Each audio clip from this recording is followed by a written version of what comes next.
good morning, good people. Today is Tuesday, April 22nd, 2025. Here I am in southwestern Nevada, in west of Death Valley, not west of Death Valley, west of Sin City, east of Death Valley, south of Area 51 in hardscrabble territory. But it's a majestic morning here. Just happy to be here. Or as they said in Jerry Maguire's mentor, reminded Jerry to wake up every morning, hands, and say, good to be alive. It is good to be alive. So, yesterday, big news from yesterday, the Pope has died. We'll see what happens next. Probably nothing any different. But right now it's the newsworthy thing. So just to acknowledge the Pope died yesterday. Good morning, Maticus von Atticus, R.I.P. Pope Francis is your message. Okay, cool, good. Yeah, I would say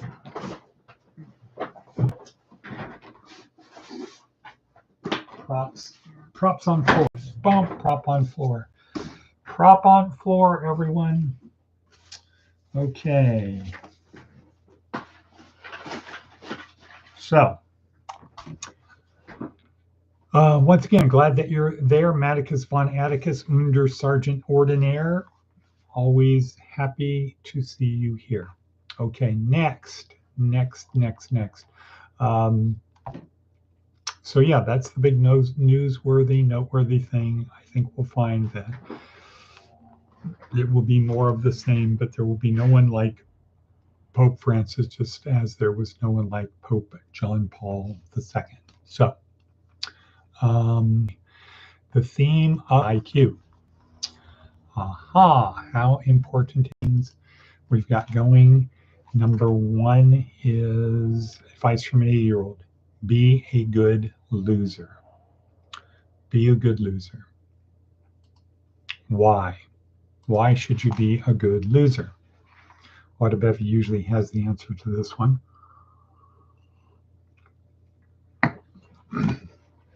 Very simple. So that people will play with you again.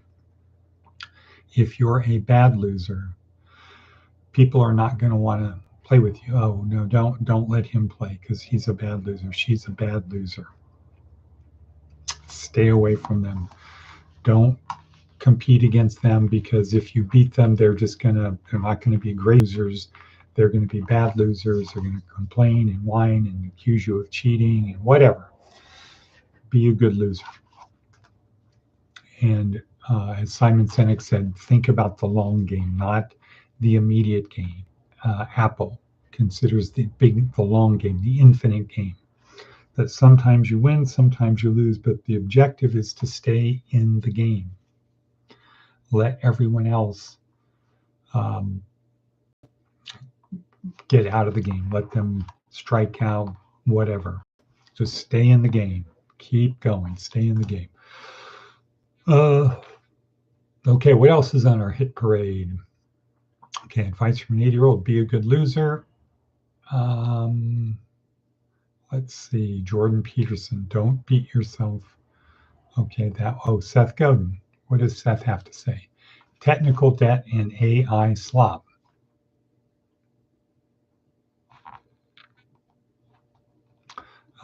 How about if we talk about IQ? IQ. How important is IQ? Where are you? Where am I? Where does it look like I am? I'm where I always am. Do you think this is a screenshot behind me? That would be kind of interesting, right? Take a picture of my room, of my office. Take a picture of that and put it as a backdrop, so no matter where I am, this is how it looks. That idea. But let's talk about IQ. How important is IQ? IQ is the thing that makes the difference. IQ is the thing that makes the difference. And when we say IQ, what are we talking about? Everybody has a lot of different ideas. Everybody feels they're a genius, at least until they get with other geniuses, people who are actually genius, doing genius level stuff. Part of the problem is down to, street level Harlem or, whatever, or whatever some white trash neighborhood is. Maybe not quite down to that level where you won't quite fit in. You're dressed like they're dressed. You have the mannerisms that they have. Maybe you can't quite fit in as hard as you try, as much as you learn from hanging out with them, but you can come pretty close. On the other hand, you take a street person and you put them in an operating, they're there. They're not going to be able to do the stuff. You're not going to be able to do brain surgery just by sitting there watching somebody do brain surgery. You actually have to know a lot of information. You can't sit in a court all day long and be able to do what lawyers do. Bailiffs don't become lawyers.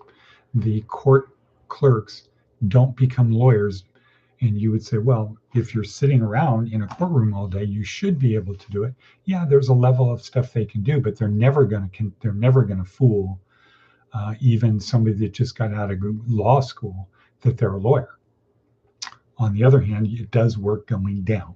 The problem is these street people, when that guy who's dressed up like he's one of us, we know he's not exactly one of us, but he's cool.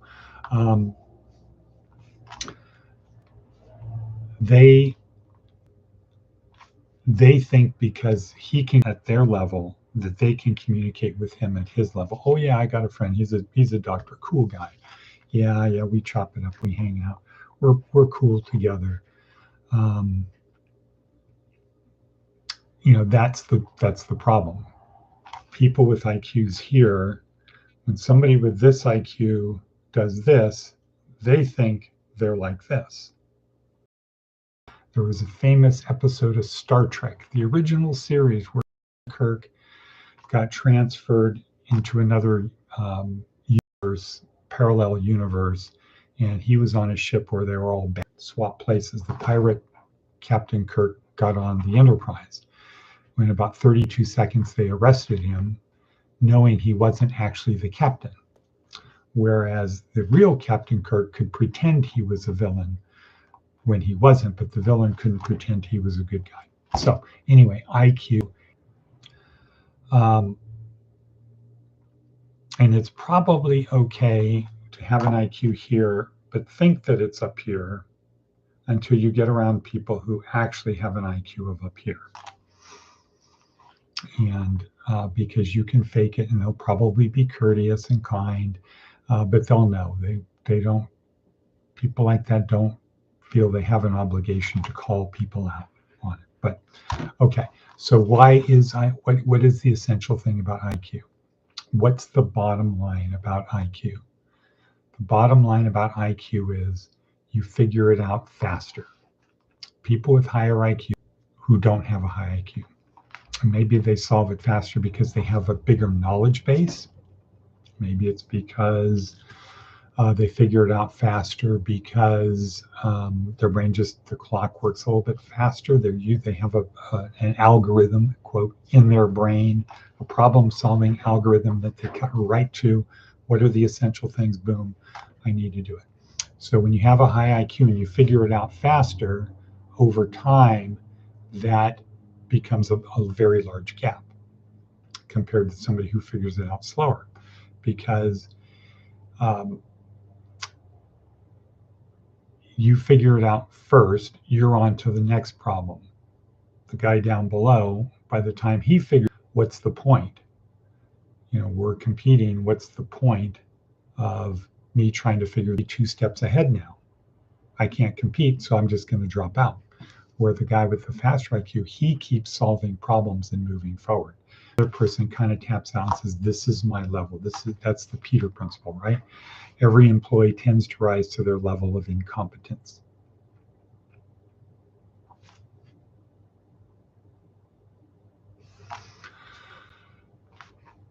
In a job, IQ is essential because every job has an IQ range. There's an IQ range for every job. Say it's from here to here. Doesn't matter, brain surgery, lawyer, policeman. Above this, we don't want you because you're not going to do the job right. At the top, the job looks very boring. When you're down here, the job looks really hard. To the boss and to other employees, if your IQ is right down here, you're the guy who's always screwing things up. So you go home after work and it's like, oh man, it's hard. They don't appreciate me. It sucks. Oh, I don't like this job. Up here, it's like it's boring and everyone else is a moron, including my boss. To do the job better. Hey, what if we change this? We change that. There's two challenges with that. The first challenge is your ideas now just moved. You're here. Here's how we can do it. You just moved the job up. Now it's more different. Now you have to have a higher IQ to do the job. So yeah, you can run a 7-Eleven. You can stock the refrigerator if you reorganize how the cooler is set up. But you need a higher IQ to be able to do that. And that means a bunch of our people are going to start failing at their job. They're going to become it doesn't make sense to me. I don't get it. This sucks. And so it's going to be not good. So that's number one. Number two, your boss, looks like we have some unstable internet problems. Please wait. Okay. Number two, the second problem with making the job more efficient is your boss is going to have an attitude of, hey, we're not paying you to change the job, we're paying you to do the job. And he's going to feel, or she's going to feel threatened. It's essential that you have an IQ that's within the thing. What does that require? Two things. One is, what is your IQ? You need to know what your IQ is.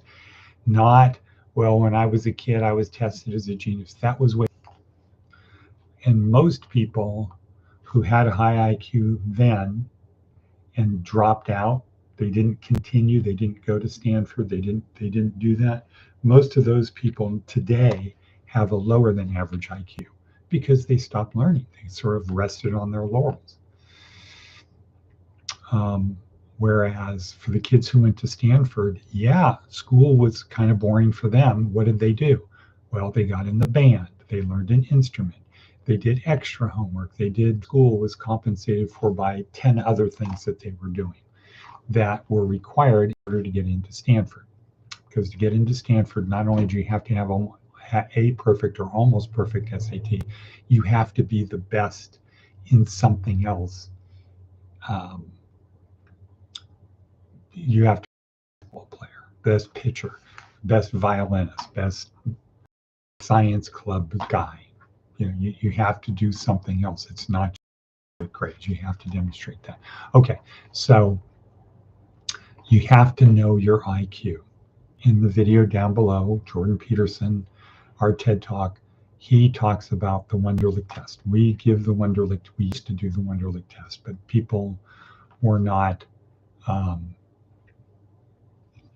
it was very disappointing for people because they would go in thinking that they had a genius level IQ. That average is way here, and that they don't connect the dots that, that maybe that's why I can't keep a job. Maybe that's why I can't get a job. Maybe that's why my life is dysfunctional, because my IQ isn't where I think it is, and the things I'm going to try to do are beyond my ability today. Okay, next. So you need to know your IQ. And number two, you need to know the IQ of the job that you're looking for. And neither of those are hard to find nowadays. You can just do a Google search. What's the average IQ of somebody working at 7-Eleven? Let's see if I can do that. Let's